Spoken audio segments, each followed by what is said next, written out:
1947 ये साल भारत के इतिहास में हमेशा याद रखा जाएगा। 15 अगस्त 1947 को भारत आजाद हुआ।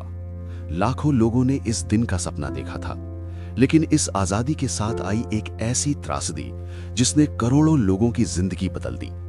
ये थी भारत का विभाजन, जब एक देश दो हिस्सों में बंट गया, भारत और पाकिस्तान। ब्रिटिश सरकार ने 1947 में फैसला किया कि भारत को दो अलग देशों में बांटा जाएगा। सीमा तय करने की जिम्मेदारी एक ब्रिटिश अधिकारी सर सिरिल रैडक्लिफ को दी गई। उन्होंने बहुत कम समय में एक रेखा खींच दी, जिसे इतिहास में रैडक्लिफ लाइन कहा गया। इस एक रेखा ने सदियों से साथ रहने वाले लोगों को अचानक अलग कर दिया। जिन गांवों में लोग पीढ़ियों से साथ रहते थे, वे अचानक दो देशों में बंट गए। जैसे ही विभाजन की घोषणा हुई, उत्तर भारत के कई इलाकों में डर और अफरा तफरी फैल गई। लोगों को लगने लगा कि अब वे अपने ही घरों में सुरक्षित नहीं हैं। इसके बाद शुरू हुआ मानव इतिहास का सबसे बड़ा पलायन।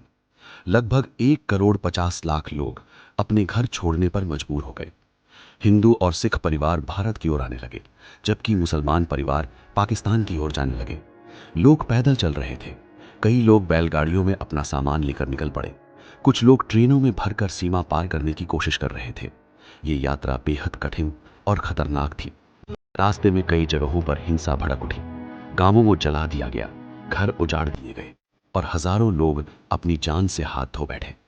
रेलवे स्टेशन उस समय दर्द और अफरा तफरी के गवाह बन गए थे। कई ट्रेनें शरणार्थियों से इतनी भरी होती थी कि उनमें खड़े होने की भी जगह नहीं होती थी। लेकिन कई बार ऐसा हुआ कि जब ट्रेनें सीमा पार पहुंची तो उनमें कोई भी जीवित नहीं बचा था। इन ट्रेनों को इतिहास में ब्लड ट्रेन्स कहा गया, यानी खून से भरी ट्रेनें। यह दृश्य इतना भयावह था कि जिसने भी देखा वो जिंदगी भर उसे भूल नहीं पाया। विभाजन ने सिर्फ जमीन ही नहीं बांटी, इसने अनगिनत परिवारों को भी तोड़ दिया। कई बच्चे अपने माता पिता से बिछड़ गए, कई लोग अपने रिश्तेदारों से हमेशा के लिए अलग हो गए। लाखों लोग ऐसे थे जो अपने घर, अपनी जमीन और अपनी यादें पीछे छोड़कर नए देश में नई जिंदगी शुरू करने को मजबूर हो गए। लाहौर, अमृतसर, कराची और ढाका जैसे शहर, जो कभी साझा संस्कृति और भाईचारे के प्रतीक थे, अचानक दो अलग देशों का हिस्सा बन गए। जिन गलियों में लोग साथ रहते थे, वहां अब डर और अविश्वास का माहौल था। लेकिन इस अंधेरे समय में इंसानियत की कुछ मिसालें भी सामने आई। कई लोगों ने अपनी जान जोखिम में डालकर दूसरे धर्म के लोगों की मदद की।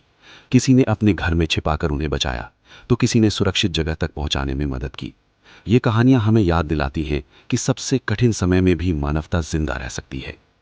विभाजन के दौरान लगभग 10 लाख लोगों की जान चली गई, करोड़ों लोग शरणार्थी बन गए। ये इतिहास का सबसे बड़ा और सबसे दर्दनाक पलायन था। आज भी कई परिवारों की कहानियों में 1947 का दर्द जिंदा है। 15 अगस्त 1947 भारत की आज़ादी का दिन था, लेकिन इसी के साथ विभाजन का गहरा घाव भी जुड़ा हुआ है।